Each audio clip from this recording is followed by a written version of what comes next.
Greetings and welcome to Spin a Yarn Live, the Tea Time Book Club and Crafting. Hold on everyone. Ignore that. Their computer had its volume on. Wait, what is that? It's my yarn swift. I have to roll the skein into a ball. I can't knit using yarn that's like this. I gotta roll it into a ball. It is a yarn swift. It helps me to swiftly roll it into a ball. Okay. So, today we're talking about mostly Harmless. The final, last book of the Hitchhiker's Guide to the Galaxy, Trilogy. The increasingly inaccurately named Trilogy. Yeah, that one. So, first of all, you can connect with the stream by going to Reddit at r/spinayarnlive and enter the discussion thread I've set up, or by using Twitter at #yarnitall. Go ahead and let us know what crafting projects you will be working on during this episode. I am guessing you're going to be working on spinning a ball of yarn. Well, yeah. But what I'm going to do with that ball of yarn, once it is in ball form, is I am going to be working on what has been termed a seriously simple shawl. Uh-huh. Also, there's a picture of a kitty. Which is why you got it. Yeah, well, it's the only reason why I got it. But anyway, so the pattern is by Wendy D. Johnson, and you can find it on Ravelry.com. Search under Seriously Simple Shawl. It is a very beginner lace shawl, which is why I'm doing it, because I'm not terribly good at lace, so we're going to give this a try now that I know how to do a yarn over correctly. I've been doing it wrong for quite some time. Wow. Professional. Listen. You gotta learn things. No. Speaking of crafting, I am still working on this. Nobody's surprised. No. At all. Nope. The only progress I made from last episode is that I got this color thread re-needled. Because you may have noticed at the end of last episode I was taking stuff out because I had gone a little too far. Yes. I think I may still have to take some out. No? Yes? I don't know. I will look at that later on. But, so that's that. What tea are we having? So I can't remember if we've had this tea yet on the show or not. It is open, but that could just be that we had it after we bought it. This is the strawberries and cream tea, which is a rubious tea with some strawberry and raspberry leaves in it. So this is from olivefusionstore.com, from that store that we went to when we went to Breckenridge when we went out west. Yes. It's nice tea. Okay. Let's see. Has there been any comments yet?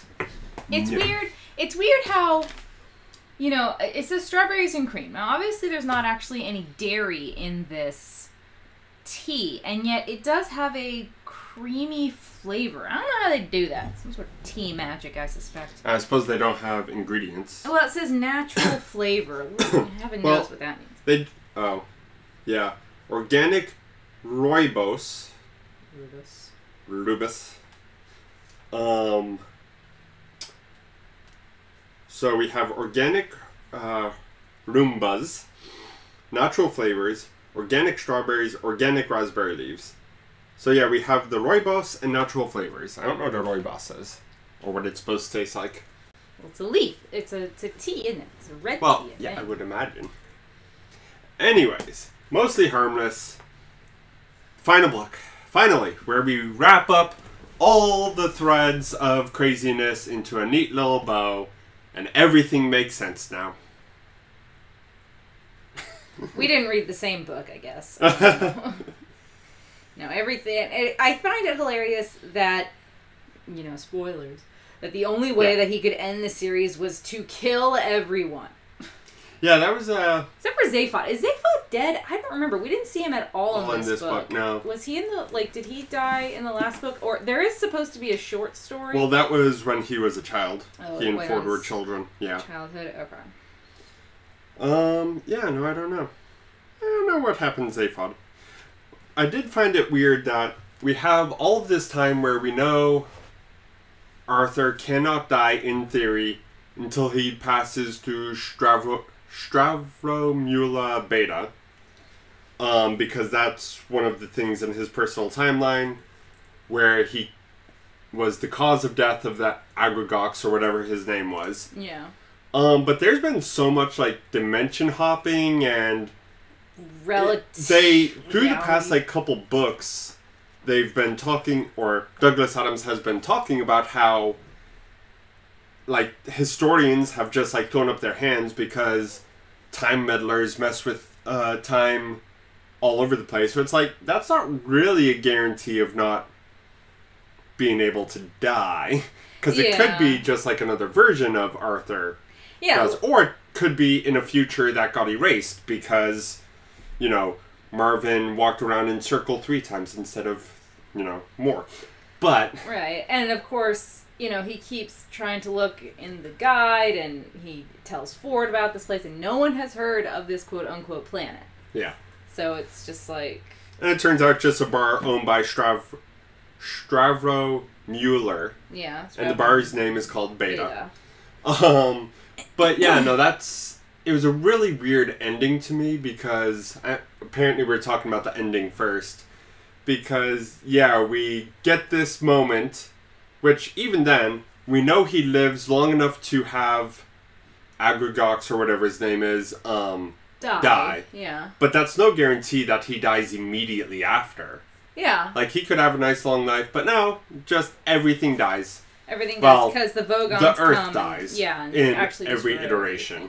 Yeah. I guess. I mean, the weird part, obviously, is like, I guess something has obviously gone amiss. And I guess what's gone amiss is, you know, at the very beginning, Trillian and Arthur, I guess, aren't supposed to survive the Earth being blown up because they're literally the only 2 humans left, which is how Random comes into being. And what, like, a horribly kind of dark way to do things about this child who feels like, you know, her mother never even really loved her. She has no place in the universe. And then she goes to an Earth and then she finds a version Teresa. of the mother. Yeah, and it's just like, it is so weird and I feel so sorry for Random. And it's like, it's so dark. And I'm just like, I remember reading it the first time.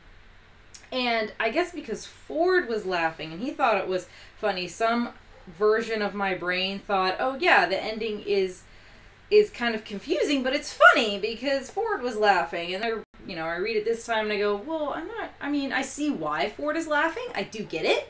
But at the same time, it's like, but this poor child, like, I'm so hung up on Random. I'm like, this just really sucks. And Trillian is not a good person. No. Like, it paints Trillian in a really bad light, this one. Yeah. And it's kind of hard to read.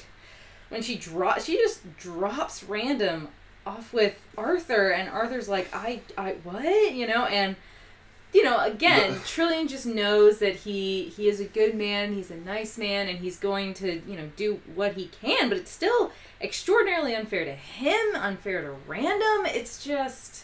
Yeah, because, like, she makes this line, it's time for you to take responsibility. Yeah, she went to a sperm bank, and just because the only genetically compatible sperm, you know, seed for her just happened to be the only other human, and she should have guessed that the only other human in the universe was obviously Arthur, but it was just like...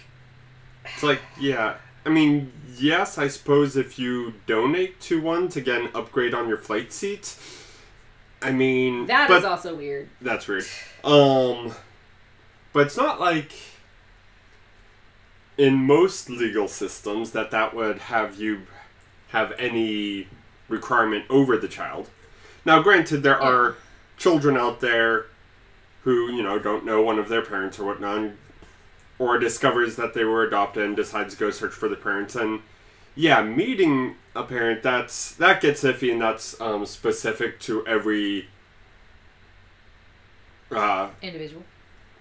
I was gonna say family, but not necessarily family, but like biological family. That's a whole complicated mess. But yeah, the way Trillian was like, oh, by the way, this is your responsibility now. It's like, yeah, no. it's like, you can't, it's just, like, credit to Arthur for taking it in stride and for trying really, really hard. Like, he really does. Well, and he makes progress, too, because after Random destroys his watch, she does try and go to an Earth to get it fixed because she realizes she cannot fix it, even though everything about this man is so backwards. But apparently, you know, stuff from his planet is still advanced enough that, you know, a modern girl like her cannot fix it. Yeah. Like, if we went back in time and destroyed an abacus, or, like, if we got placed in somewhere and we destroyed an abacus, we could probably figure it out. Probably. But clockwork, I mean, yeah. You know, a watch is not a simple thing, especially, well, I don't think his, yeah, no, they said his was self-winding, which again makes it even more complicated. Yeah, she takes the back of the watch off and things are going to pop out because it's got a spring system and everything that winds it.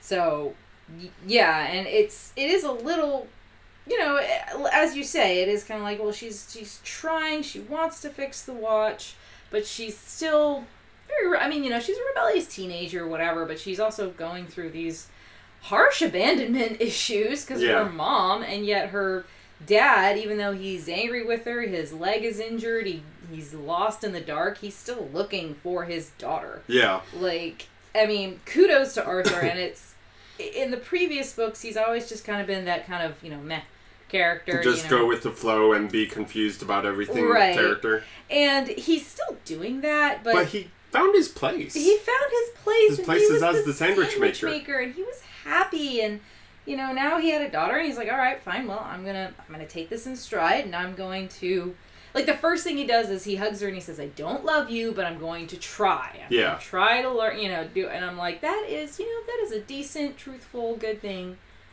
for him to say. Yeah. And it also kind of affirms, like, just thinking about that now, and I didn't have to deal with these issues, but I feel like a child who basically gets placed with new parents, one way or the other, you know, a lot of times the stereotype would be, you know, say that the parents, like, loves you, they're going to do everything for you, but you don't really know them yet. Whereas the way Arthur does it, again, I'm not a psychologist, but I feel like by saying it that way, kind of affirms that she doesn't need to love him immediately either. Right. It's like, yes, this is a situation we're both in, and we're going to try, but it's okay if you don't like me at the beginning. Yeah. You shouldn't like, it's Trillian. Trillian, you know, yeah. Random has every right to be angry at her mother. Mm-hmm. I'm sorry, but, like, that's what's weird to me, is stories like this. Now, you know, granted, this was written by a male in a time period where it was more expected for a woman to, she can have a career, but once she gets married, then, you know, your job is to have babies. So, you know, I understand that some women want to have kids, but they still want to have their career too. But, you know, as Trillian says, she was going into a war zone. You can't take a child into a war zone. Fine, makes sense, whatever. But she was dropping her off at daycares, like, just from day one, it seemed like. And it seemed to me that if you can't really find the time to raise a child, I'm not sure that that's what you should do. Well, no, and she shouldn't have either way, because it mentioned later in the book that she was having, you know, doubts about her life, and she thought a child would fix it. In the same way that, like, couples who are having trouble in their relationship think getting married will fix it. Or even having a kid. Or having kids will fix it. And it's like this weird... I think... Because I think that was still known bad advice, but, like, still kind of prevalent thoughts. Like, even when we were growing up. So, I don't know. It's just bizarre that the idea of adding an extra life that you have to care for would lessen your problems. That's not... no. Well, and I can... to give the past credit... Okay. I can kind of understand if your problem is you don't feel like you have a purpose. Getting, like, a child or a marriage sounds like that's a purpose that forces you to focus on it. But it doesn't force you to focus on it. No, it just kind of adds on to the situation. Problems, yeah. Now for some people, yes, having a kid or getting married turns out to be a really good choice, and they're able to focus their lives and blah blah blah blah blah. But that was just not true for Trillian. No, it was a really weird, and to be quite honest, not nearly as funny or, adventuring as the other books. No. Yeah, the most adventuring we got was with Ford, again, per usual. Yeah, and the bits with Ford were kind of funny, like the robot that he changed the circuits of and was just happy and, totally pleased about everything was kind of funny. And then he never really let him know that he decided to call him Colin. And so he's trying to give him an order, and the robot's not paying attention. He goes, "Oh, no, I named you Colin," because he didn't realize that he had ever told the robot that he named it Colin. Yeah. Like, I thought that was kind of funny. But, I don't know. And then he decides to, mail the guide to, rightfully, the one person he thinks it'll be safe with and who will never ever open it. And that is Arthur, and that's great. But he didn't account for the factor of Arthur maybe not being by himself. And that's another thing. Real quick. The book starts off with, well, not really starts off, but we find out that Fenchurch from the previous book. Oh, yeah. She just totally vanished. I'm like, why does the universe hate this guy? What did Arthur ever do to the universe? I'm just so confused. It's just not fair. Yeah, no, he's definitely the butt of a lot of bad luck. Now, granted, in the law of statistics, like, if you do an infinite number of, zeros and ones, there will be a string of 1,000 ones in a row. If you're just flipping a coin, you will get a string of 1,000 heads in a row. It would take you a long time for that to happen, but because there's just so many flips happening, it'll happen. And likewise, if you think about all the people in the galaxy, in the Hitchhikers galaxy, I think they give a number to it. It's like some people, or most people, will have like a balance of good luck and bad luck. And then there will be some people who have nothing but good luck, just randomly statistically, and some with all the bad luck. And Arthur, unfortunately, is on the lower end of that. Yeah. Or, because one of the big things that comes from this is the idea that the new guide reverse engineered all the events. Because the new guide does not exist in time, it exists kind of like through all times. In the same way that,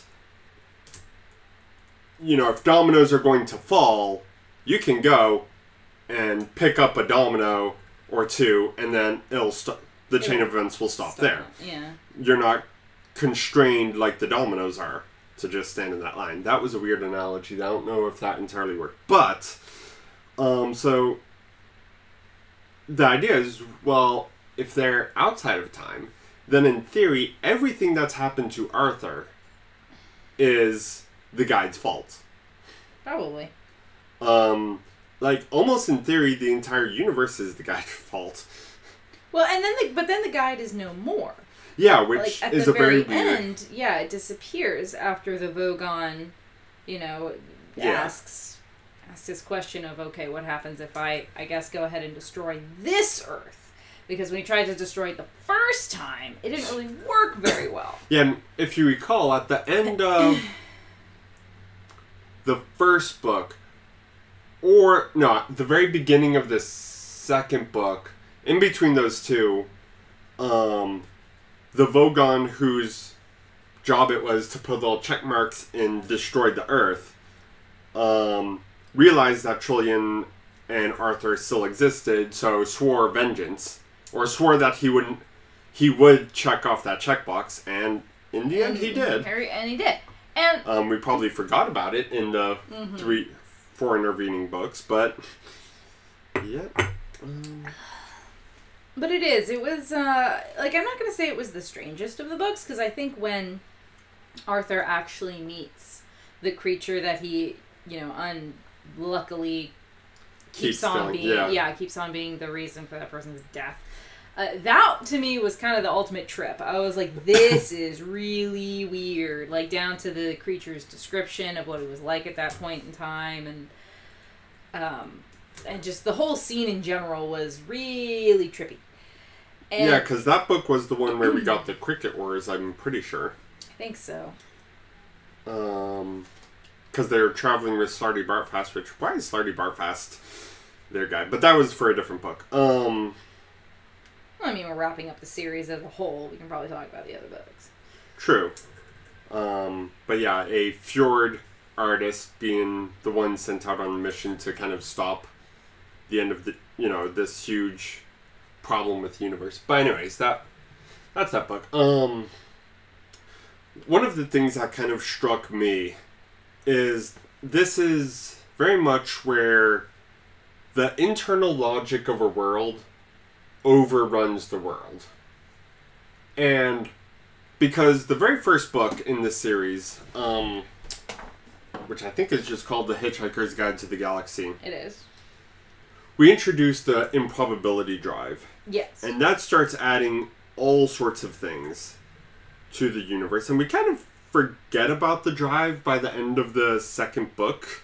Mm-hmm. Because, I don't even know what happens to the ship. Yeah. But we keep, talking about, well, if there's a restaurant at the end of universe where you have all this time travel, then all this time travel is happening. And the fabric of space-time is going to get kind of worn. And so it's kind of like an escalation of power throughout the books, but in a very different way than like Fablehaven, which we haven't reviewed on the show yet. But we will, because it's a good... It's a kid's series, but it's a good one of the things is every book, the power level of the climax basically gets bigger and bigger. Mm-hmm. Pretty much unsustainably. And then a lot of books are like that, a lot of shows are like that, and the ongoing shows like Dragon Ball is like that. Or One Piece, where it's just, I mean, how friggin' strong can Luffy get? I mean, seriously? Seriously. Yeah. This whole... anyway. Yeah, as much as I love One Piece, the idea that pirates that exist in the New World like they do, and yet Arlong only had, like a 20,000 bounty and owning an island, it's like, surely... Why are there not more pirate warlords in charge of East Blue? Well... Which could have an actual answer, but I don't know if... Well, I think the answer to that, not really to get off topic, but I think that's more because there's more of a marine presence in non-Red Line things. Because in the Red Line, you have the Shichibukai. But if there is a marine presence, then how can Arlong basically... Well, because there were corrupt marines. There were corrupt marines. And he was bribing one of them to continue his reign of tyranny, essentially.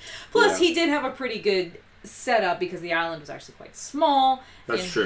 His group of mermen were able to really keep a good hold on it. Because another ship did come to try to help, and they sank it real quick. Yeah. So. But anyways, so it's kind of like that power creep that happens, but in this case, the antagonist is the galaxy itself and the technology and like all the people in it. Which adds to the power creep. Mm-hmm. I mean, the weird part, again, I don't really understand the whole dimensional shift and how at the end we had 2 Trillions, but we still only had 1 Ford and 1 Arthur. And like, I understand why we only had 1 random, but it was still kind of... Why was there only ever 1 Ford? Or, I mean, 1 Ford, but 1 Arthur. I mean, if there was another Trillion on this planet... then she would have met Arthur at that party as well. Because, if you recall, that's where they had originally met too. Yeah. And she met Zaphod there. Right, but she wouldn't... Well, no, because in the first book, when Trillian and Arthur meet, she does recognize him. Yeah, in the first book, but in this one, there doesn't seem to be any recognition between Tricia and Arthur when they meet up again, and it's like... Yeah. I mean, granted, more time has passed in her personal timeline. This is true. And she did not end up going on a spaceship. So maybe she didn't remember, because I think she said it was 10 years. Yeah. So I mean, if you remember some random guy 10 years, I mean... Yeah, I mean, you're not going to remember if you only met him once. I mean, yeah, sure, I remember the guys I went to school with, but that's different. I went to school with them. Most of them I knew since I was 4 years old. Yeah, but if you only meet them, that one time. Yeah. But no, that was always a question too. It's like, no mention of Arthur in that mention of the party. I mean, it could have been that was just a dimension where Arthur didn't exist, but that's kind of convenient. I mean... Or it was just, he was actually in his cottage at home. Happily living his life. Yeah, happily living his life until the Vogons came and destroyed the planet again. I mean, or then again, like, because the Earth exists discontinuously on the probability axis. Right. Which I kind of really like as a mathematician. And a lot of it seems to be centered around Arthur. Especially with our... Morty?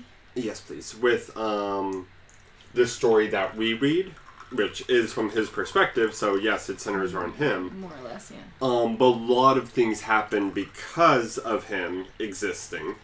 Not because he did anything, but because he exists. Like random existing? True. No, but also, like Aggregox or whatever... his name is constantly dying is kind of Arthur's fault. Which makes me wonder if... But how... This is my question. How is it that he has traveled to so many different Earths? Because he talks about it. He talks about it to Ford, how he's been to multiple different Earths. Like, how has he been transporting himself across dimensions? So I think that goes back to the problem with Fenchurch and people from the plural zones.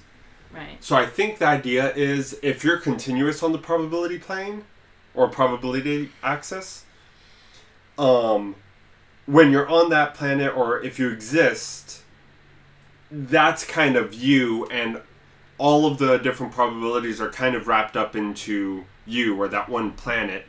Whereas with the plural zones, where it's discontinuous, that's when it starts, like, every time you go there, it's kind of a different version. So I feel like it's not that there's so many different universes, it's just that this universe kind of frays over here. So every time you look at it, you're seeing kind of a different fray. Whereas when you look at normal universe, at, like, Ford, there's only one of him. Could be how it happens. It makes sense to my mind. Sure it does. But it is. It's peculiar. Yeah. And then the version of Earth just called Now What? Yeah, that was also weird. But a question, like that little the little creature, what do they call it, a hog dog or something? A hog dog. Hog. It's called bog. that now. Bog hog. Bog hog. Okay. See, I just got it mixed up. Yeah. The little creature that comes and like bites the guy that Arthur was talking to, and then it gets its little brains bashed in. It's like, was that one of the reincarnations of the guy? I almost wonder if it was because of the way he was kind of reacting to Arthur, because he was kind of like glaring at him or something. That's true. I mean, at this point, you might as well just attribute any death that's near Arthur. Agragog. Probably. Because if you think about all the death you cause in life... I will not. True. But like bugs or plants or whatnot, I feel like that's still not enough for my mind to make sense to have that be enough for somebody to start remembering past reincarnations. But who knows? Well, and again, Arthur's kind of a unique case, isn't he? Yeah.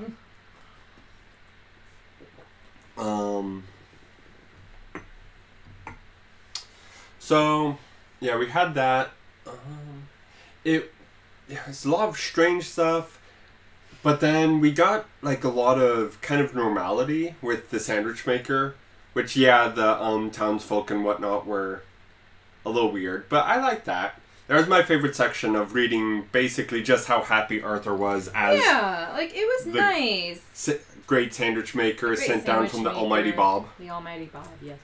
And, he got to work with the blacksmith to get these great knives for the specific jobs, and he had an apprentice. Which is definitely, like, a show of intelligence he hasn't really been able to display when on space adventures, which, fair enough. Yeah, he's not a spaceman.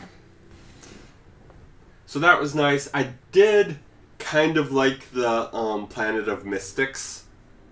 Ah, yeah, the oracles. That was kind of funny. Yeah, the guy who was on top of the poles was interesting, and he actually had some pretty good advice for him. The lady also had some pretty good advice for him, actually. Yeah. So I just make the exact opposite choices I have. Yeah. And the idea that, like, a lot of the generic, fortune cookie advice can just be found in the gift shops. Yeah. It's like, don't you have anything specific to me? The answer is really no. Not really. But, whatever makes people happy, I guess. Yeah. But again, that's another consequence of the universe as... Like, when Douglas Adams, I think, first wrote Hitchhiker's Guide to the Galaxy, I don't think he was really... I don't think he was doing too much world building, just enough to keep things interesting and seemingly logical. But then as he starts adding more, especially with Restaurant at the End of Universe, where there is an economy for time travelers, all of a sudden that starts messing with things in a way that's very hard for an author to really put together. Like, what is the economic issues that come from a society of time travelers? Yeah. And there's a lot. Yeah, which he kind of answers. It's like, that's why the historians just threw up their hands and they were like, you know what? Yeah. Screw it. But, like, even if you got, like, a team of MIT economists, I don't think they would necessarily come up with all the right answers. Well, no, and there would still be more. It's just so much going on. What's going on with time travel? But then, with all the different probability, like the improbability drive, adding coincidences all over the place, just the nature of probability itself. Like I said earlier, coincidences are super common, even though it feels like they shouldn't be to us. So, like, a book that's written with, like, a true probability of coincidences will come across to us as very, mundane? No, handheldy, like, Deus Ex Machina and all that kind of stuff. Like, oh, that just came out of nowhere. It's like, well, I mean, if you get 26 people in a room, 2 of them share a birthday. It's 36 different days to be a birthday. What did I say 36? 365 days that can be a birthday, but all it takes is 26 people to get an overlap. Yeah, start getting that overlap. And then you have, like, the gambler's fallacy and all this other stuff. People are very bad at internalizing actual probability.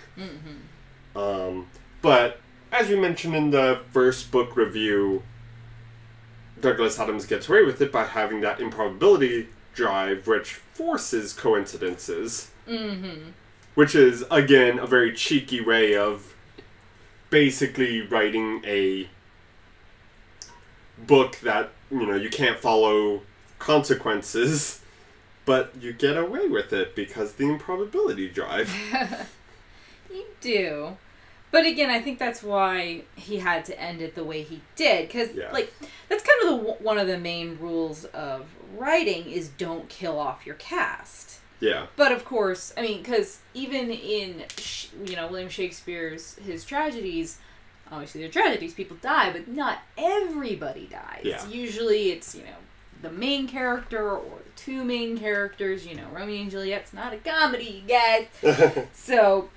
But, like in this series, well, not to spoil anything, but in this series, Lost. Oh. spoilers, if you haven't seen Lost and you want to, cut away. They all dead. Everybody dead. So, you know, the one of the things about writing is they say don't kill off all your characters. But when you have a situation like Hitchhiker's Guide to the Galaxy where this improbability drive is created and all these other things are happening with this one guy and his planet and all this stuff, it's like the only way you really can end it is by ending it. Like, and he's got to die. And I don't even know. Planet's got to die. I don't even know if that's true. I mean, yes, we're following his life.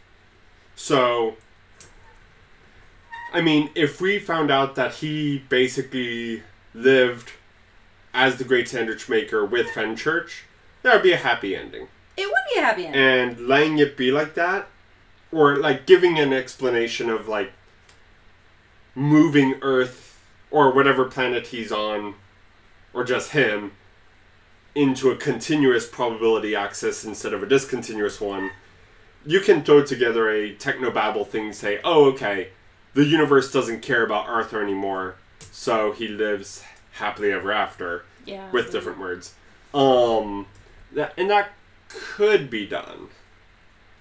But what I was going to say is, the number of times that the status quo has changed in between books, completely dramatically, like losing Fenchurch, is to the point that if Douglas Adams was still alive, I would not be surprised if he at some point had come out with a 6 Hitchhikers book, even after Earth and the main cast has been killed.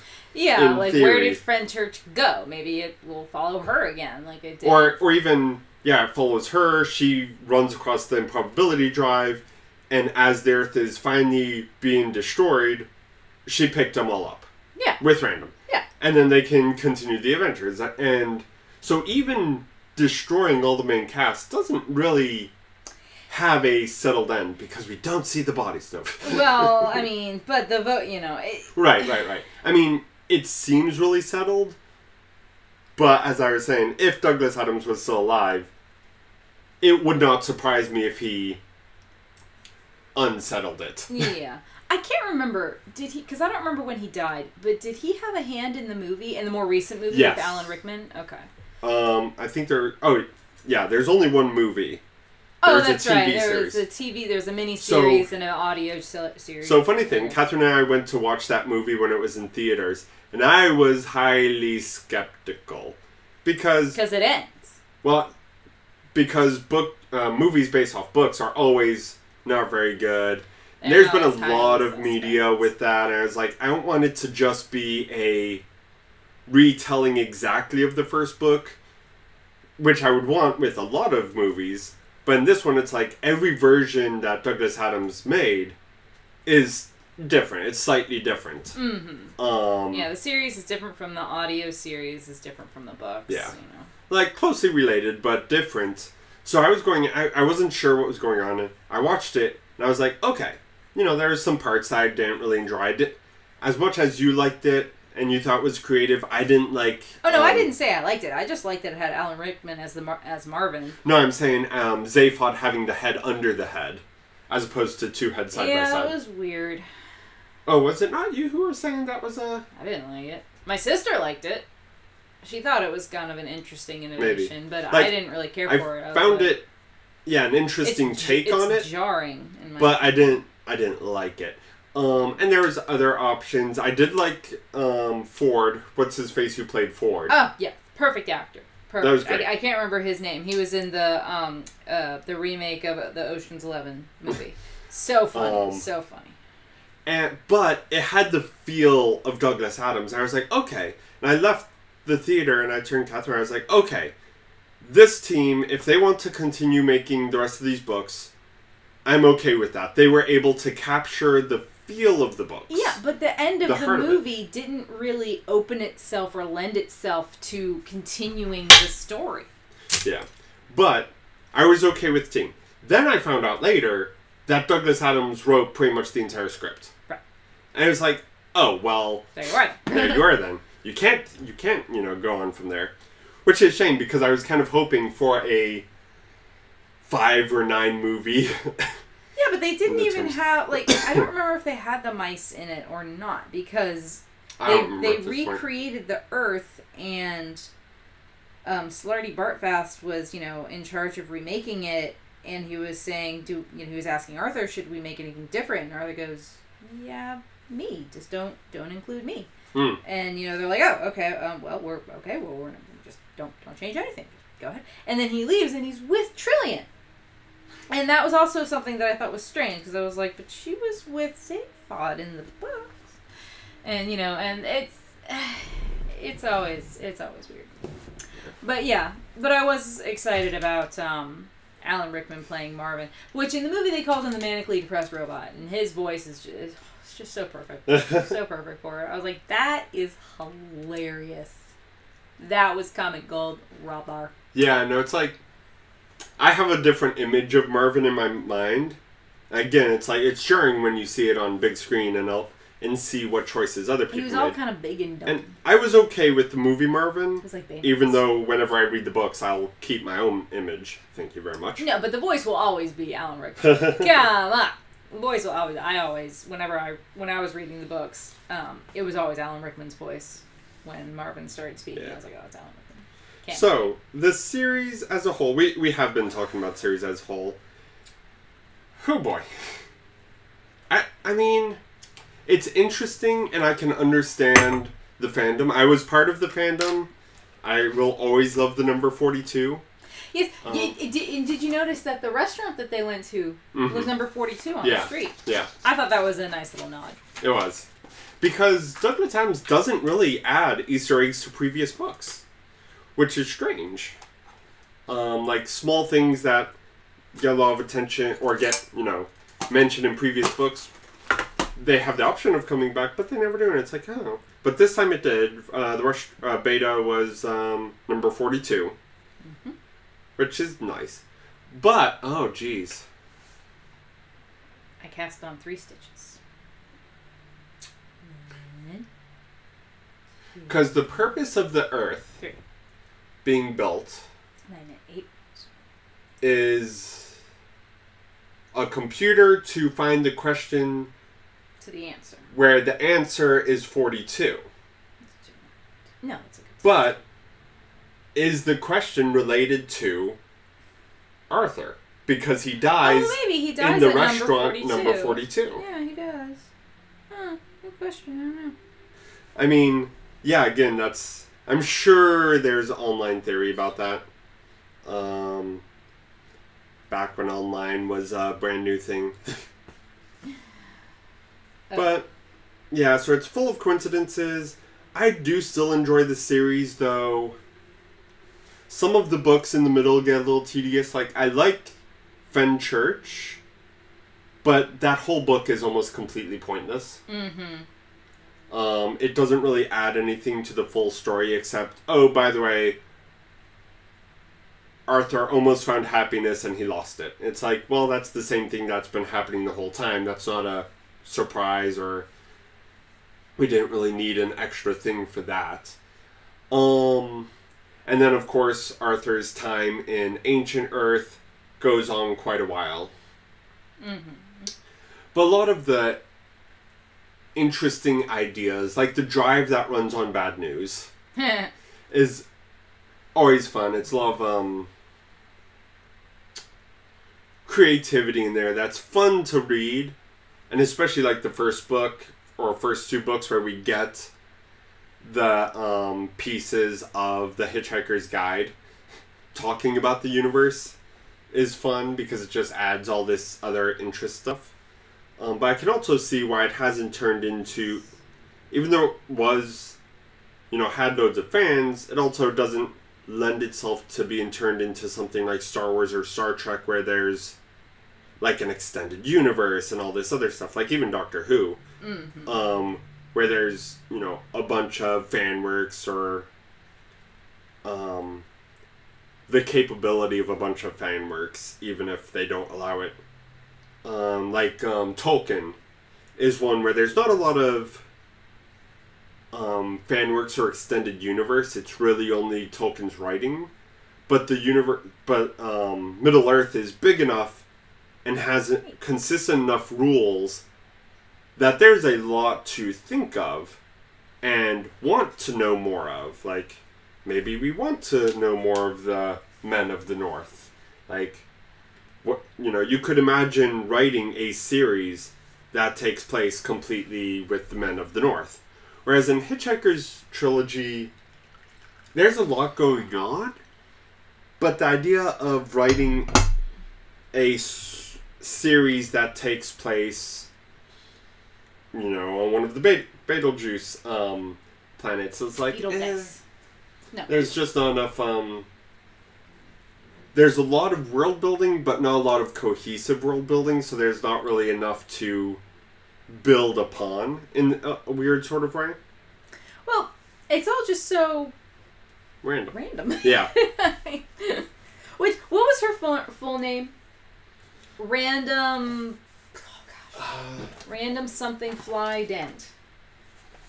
Well, you notice Trillian's last name is not in there, but she does have the name of Dent. Yeah, she gave the child the name of Dent, which is interesting.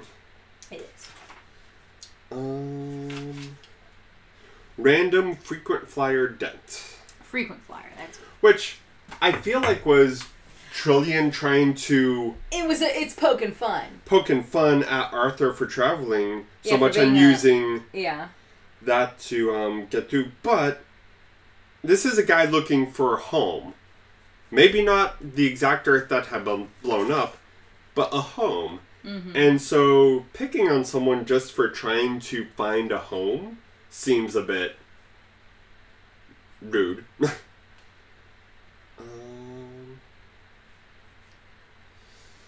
Knit up one stitch from each garter stitch ridge on the long edge of the strip. Knit up one stitch. What does that mean? Anyways, so this series, you know, it's good for at least one read. I enjoy reading it on occasion. Like after every few years when I've forgotten enough that I can basically rediscover a lot of it new. But yeah, and I feel like it's definitely worth the fandom that exists. But I don't know, it's not the greatest series. It just kind of, bunch of random events happen. It is, because it's not really even a cohesive story. Yeah. I mean, the story obviously is of this guy who gets swept off into space randomly and what he encounters and all that. But even that, it's just... I don't know. Yeah, and there's not too much character development. Like, you would think Arthur would grow a bit through all this, but he ends pretty much where he starts. Mm-hmm. Like, living in his house, not wanting it to be demolished, versus being the sandwich maker. Not much difference. Yeah. He didn't really learn anything on his whole trip. Ford is still Ford, though slightly more almost heroic, I feel. He cares a little bit more, but that's also kind of selfishness as well. That doesn't add up. Yeah. Trillian kind of goes downhill. I mean, she was a rough character anyways, because she had a lot of good traits in the first book, but wasn't really focused on in the first book. Well, no. Like, we couldn't really follow her, and then she kind of gives up on the world, basically. Yeah, in this second book and whatnot. It's pretty strange. Zaphod just up and disappears. Marvin is really the best character. I did. We get a really good death scene with him. Yeah, I did almost cry when he closed his eyes for the last time. I was like, oh. Yeah. Oh, man. And he was okay with the last message left, you know. It's like, sorry for the inconvenience. He was like, oh, I'm okay with that. Yeah. And then not being okay with anything in his multiple lifetimes of the universe life. And this he's like, oh, I'm okay with that. And then he closes his eyes for the last time and you're like, oh, Marvin! I know. He was the best character. He was hilarious. He was deadpan. He was like... when I think of British humor, I think of two things. I think of deadpan British humor, which is essentially Marvin, and of course I think of Monty Python, which is all slapstick and rude. Yeah. So you got John Cleese. There's not too much middle ground. It's like those two extremes. Yeah. British people are weird. No. Well, you know, British people are British people. I mean, no, I mean, Eddie Izzard is hilarious. I would highly recommend checking out his stand-up, which is a little bit of both. It's very dry, but at the same time, he does a lot of like mime work, which usually results in slapstick. Sometimes some dark slapstick, like with the baboon. Oh my god! I don't know. Somebody was punching me. I just ended up here. Like I don't even because a lot of what he does is ad-libbed. I feel it feels ad-libbed. I think he does. He has a script, but then he kind of goes ad-lib when he's on the... He does. So I don't even know if...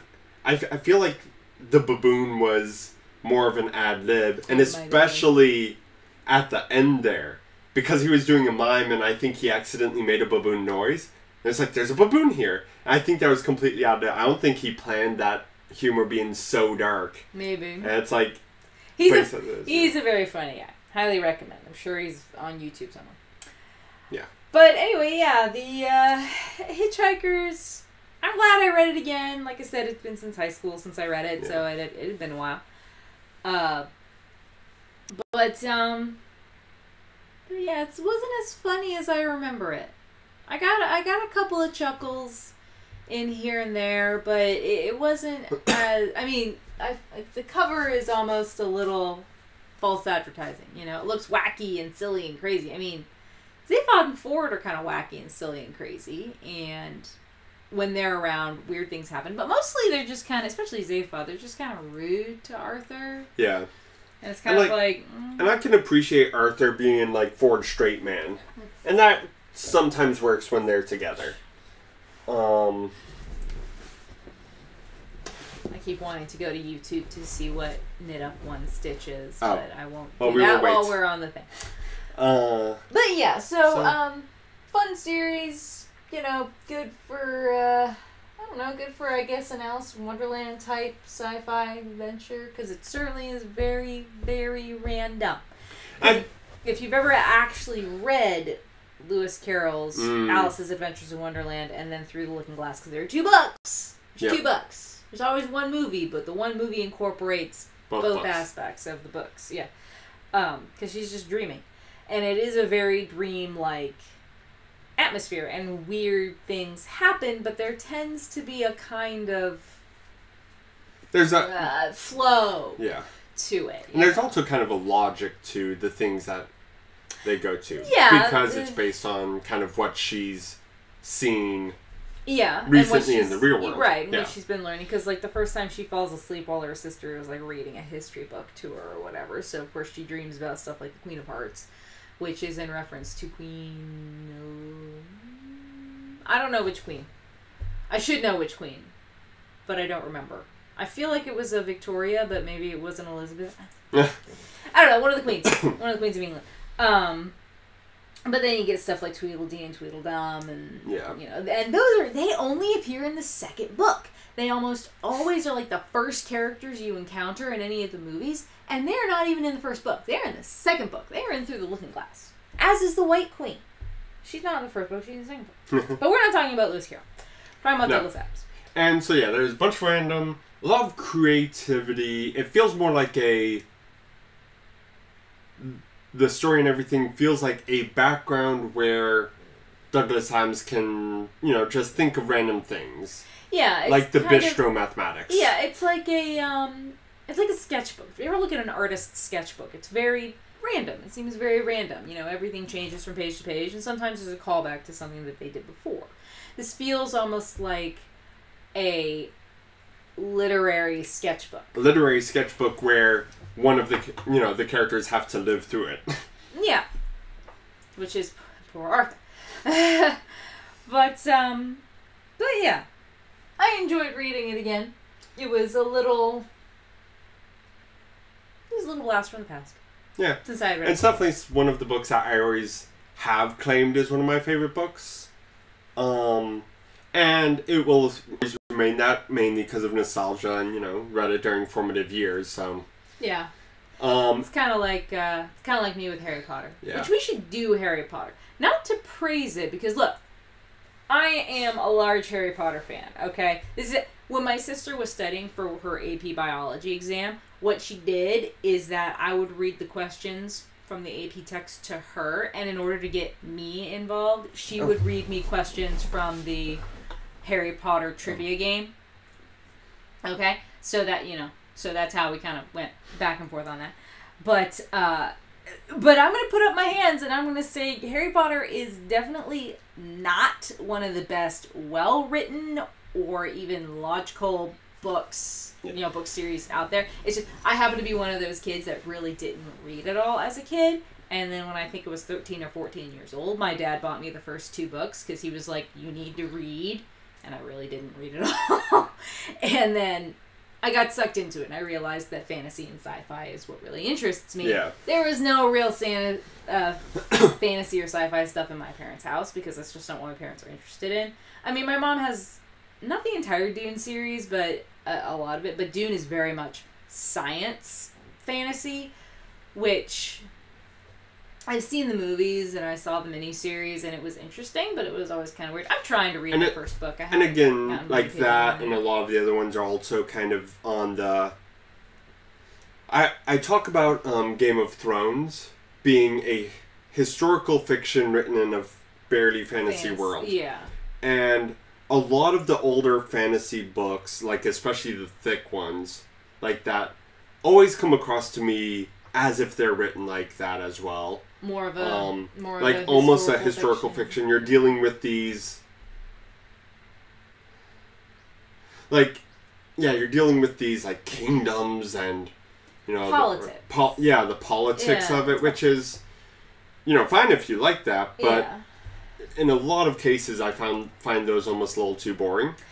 Unless it's really well written. Yeah, because someone was asking me why I don't watch Game of Thrones, and again, a lot of people are into Game of Thrones, the series, the television series, and they love it and they think it's so interesting and everything. But from what I have heard, one, it's fairly different from the books, which both my brother and Paul have read, not the entire series, but they've read at least the first 3 books. And apparently they're extremely slow. So it's kind of like Lord of the Rings, which I tried to read before the movies came out. Well, in that the first the Fellowship of the Ring, like I tried to read it and it felt very slow to me at the beginning and it was difficult for me to get into. I've not actually read all of Lord of the Rings. I've not read any of the Game of Thrones, but people have said that Lord of the Rings the movies are a good adaptation of the books in that it cuts out the boring and leaves the interesting. That's what I've heard some people say. And then same goes with the HBO Game of Thrones series, but the books themselves can be a little slow. My big problem with the books is like a very similar problem with the Hobbit movies versus the Hobbit book, where now a lot happens in the Hobbit book. Everyone's like, how can it does, but it's episodic, so why is it a movie? I mean, there's enough to fill. It's enough to fill a mini-series. So the way 4 episodes. With, if I was going to make The Hobbit into a trilogy, what I would do is basically, if you know those, like, Indiana Jones maps where it, like, dots them around, like, on the little mini-map, I would have the Bilbo's journey there and back again kind of be the backbone of tying everything else together. So it's not Bilbo's story for those movies. If I had to make like 3 full movies and fill all that time, but like it kind of links into, what are the Hobbit and the dwarves doing now? Okay, at this time Gandalf's here, all this other stuff is happening here, and we don't care about like Bilbo's adventures. It's about all this other stuff with Bilbo's adventures being the temporal backbone of the story. If I had to try and fill that out. Because really, The Hobbit was there and back again. It's a story about how you leave home and you come back and you realize you're a different person. I like the end of the book where he comes back and everyone's trying to sell his stuff because he thinks because they all thought he was dead. Yeah. It's like, I'm not dead. And that's the thing That's fun. with the movies, where the climax of the Hobbit book, because the book is about the Hobbit, it's called There and Back Again. A Hobbit story. A Hobbit story, yeah. It is about Bilbo's growth. It's not about the dwarves. So, the climax of the story is when he faces off with the dragon and discovers the dragon's weakness. And then the denouement is, about him, dealing with the dwarves who are now in the mountain, like dealing with Thorin having all this power and him keeping all that stuff. That's the story.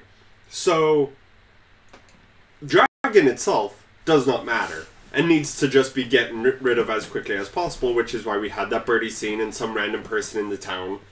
Yes, random. Kill. Random. Yeah, but that's fine in the because book they make it. I mean, they don't even. It's still like maybe a page of backstory for Bard just so that he gets introduced. But it's basically some random person kills the dragon, because killing the dragon is not the climax of the story. Bilbo has nothing to do with that, and it's Bilbo's story.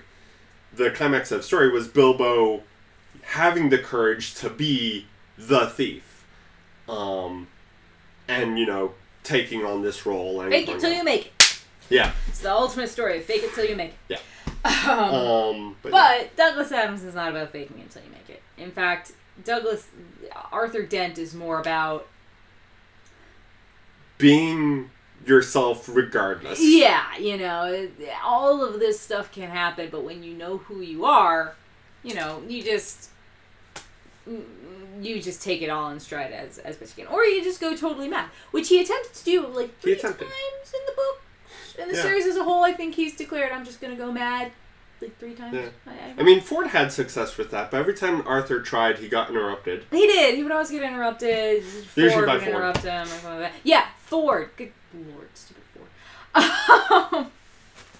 But, anywho, it was nice to read it again. It was nice to kind of relive some of it. Yeah. The whole thing with random is still very depressing, in my opinion. But next week, we're going to get into more action-adventure stuff as we dive into Battle Angel. Oh, yes, we are. Okay. Okay, I was like, did I get it right? No, we're going to do the first 3 volumes of Battle Angel Alita. We only have 2. We need to go out and get the 3rd one. Yeah, we haven't gotten the 3rd one yet, because we're bad people. Well, we forgot. Yukito Kishiro blurs the lines between human and machine in the sci-fi action-adventure Battle Angel Alita. When was it? Give it to me! When was... Give it to me! Getting that going, it's going to smack you in the face. No, smack you in the face. I'm wondering when it was published, because when they talk about it, it reminds me... Okay, 1991. So, I'm wondering... Since 1991... okay, well, let's see. Yeah, that's the beginning of the 90s. Right, but, what's that movie? What's the movie with Harrison Ford? What's that called? Blade Runner. This sounds an awful... I've not read this.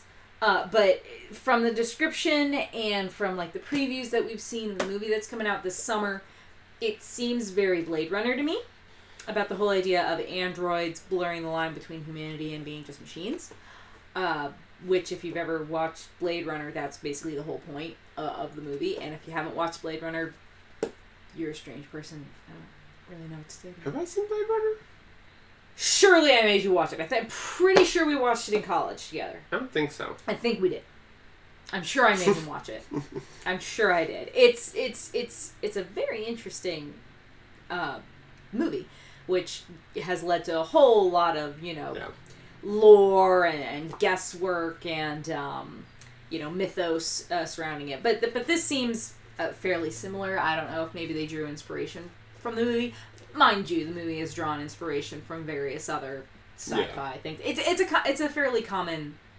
I mean, come on, Isaac Asimov's. And there's that We read iRobot. There's that one quote. I forget who it was. I don't think it's Mark Twain, even though every quote is associated to Mark Twain. But Samuel Clemens. That's his real name. No, it's from a sci-fi author. Well, then I don't think it was Mark Twain. No. But it says... Actually, it could be from anyone. But the quote is... Simpsons. A good author borrows, a great author steals. The idea that in literature, like when you kind of almost steal wholeheartedly from like a number of different sources and know how to steal properly, that's when you become one of the great authors. Well, and because like it's the idea of there's nothing new under the sun, there's just like different takes on it, all that. Right. There's only a limited number of actual stories out there, and it's usually attributed to, to Shakespeare. It's like all great writers steal from Shakespeare. Shakespeare stole from... There's like a whole list that goes down. Like Dave Kellett does a little comic about how, Shakespeare, stole from, I don't know, Aristotle, and Aristotle stole from this person, and then blah, down the line to Socrates, and then Socrates stole from his cousin Tiggles. Yeah, I saw one where it goes like all the way back to a caveman. Yeah. Drawing. It's true. But yeah, so I'm interested to read the manga. I don't know. Do we know how far the movie goes? Because that's what got us interested. Is we went to see something and we saw a preview for. Oh, we went to go see the Star Wars movie, and we saw a preview for the Battle Angel Akita or Alita. I keep saying Akita. Alita. Alita. Yeah. Because Akita is something different. Yeah. Yeah. Don't worry about it. Is that movie with the kids that blow up? I don't know. I think so. Anyways. Anime. So yeah, I don't know what the movie will cover, but there's been some anime series of Alita, and there's only 9 volumes of manga. That's right. So it seems like similar to Lewis Carroll, Alice in Wonderland. That would be easy to take elements from the whole thing. So yeah, we're going to review all 9 manga. Yeah, eventually. At least this series is complete. I remember when I started reading Hellsing, the series Hellsing, the manga series. Yeah. And there was an anime out, and then the anime got further along than the manga, and so they went off in a completely different track. And that happens to a lot of anime. It does, but it don't happen to Naruto and One Piece. Negima. Yeah. Negima is another one, although I don't know if Negima is done. This has some 50 some odd volumes. Oh, did that? It's got a lot. I mean, of what we have, I'm pretty sure One Piece, because we don't have any Naruto or Bleach or anything like that. Yeah. So One Piece is probably the most extensive. Not that we have all of One Piece, because I think what's released in America is up to 87 or 88 volumes. And we have... 17. No, we have up through 20. They're not up there, but we have up through 20. Because 18 through 20 are on my nightstand. Oh, okay. And then Negima, we have up through 19. I like Negima. And Shaman King up through 17. I also want more of Triple X Holic. I do want more Shaman King. I kind of enjoy that series. I like Clamp. And yeah, Clamp's really good. Chobbits. I almost feel like we should do, at some point in the future, don't worry, we're not going to make like a manga section of our channel. I mean, I guess we almost will, because we're going to have One Piece forever. One Piece is awesome. But it'd be interesting to do a Clamp universe. That's the cool thing about Clamp, is that all the universes are in fact intertwined. But they're very, very cool. Different from each other. But then like you... But you get precursors. Yeah. Like Angelic Layer. You read Angelic Layer or watch Angelic Layer. And Chobbits is supposed to take place after Angelic Layer, when they have all those animatronics and everything. I think, Chobbits came out first and then Angelic Layer, if I recall. But yeah, they're kind of set in the same thing. And then Magic Knight Ray Earth takes place before all of those. And I only have volumes 1 through 3 of Hellsing. Anyway, so yes, Battle Angel Alita. And then we're going to finally get to Missing Persons, the Myth book that we've already read. Vampireland. Right. We didn't review that one? No. Something came up and we had to not record that weekend. Could have been anything. It could have been anything. Recently, the truck has been stupid. Yeah. I had to change the tire! Yay, good job. I mean, I remember how, which is great, but at the same time, then yesterday we had to go and get a new tire put on, and then we had to buy a new spare, because the spares are almost 10 years old, so you need a new spare. Yeah. I was supposed to go to lunch with my teammates, and then I couldn't because the tire was flat. Anyways, so we've talked long enough. That's Hitchhiker's Guide to Galaxy Trilogy. All 5 books. Quite good, quite creative. Will read again. Yeah, though I do suggest reading the series. I suggest reading. I suggest reading Lewis Carroll's the original books even more, which I think maybe we should do that at one point as a one-off. Because I mean, they're very short. They're short. Very, very short. We could almost do both books in one episode. I think we should. So just like all the movies. All the Alice in Wonderland movies? No. What I'm saying is all the movies put both books into their one movie. Okay. So we can do one episode with both books. Because I was like, there are a lot of Alice in Wonderland adaptations. Some of them are short series. Actually, the short series that was on the Sci-Fi Channel, I really liked that one. I thought the Hatter was a cool character. Yeah. They weren't as mad as I wanted them to be. No. It's hard to get a good mag going on. Even Hitchhiker's Guide... There's a lot of madness going on. There is. But it's not really... Yeah, it's not really what you would call true madness. Because if you read the Lewis Carroll books, because they are based off of dreams, those really are mad. So it is truly random. And it's not like... there's not any sort of political uprising type thing like with the... That movie. Yeah. Okay, anyways... That's it for this episode. The animated movie was best. Read Battle Angel Leader for next week. Volumes 1 through 3. Yeah, which apparently have the names Tears of an Angel, Rusty Angel. Well, Rusty Angel's first, Tears of an Angel, and then something that we don't know. Probably something with Angel in it. We should probably find that book before we review it. Alright. Thank you for joining us. Thank you. And we will see you next time. Finger guns. Finger guns.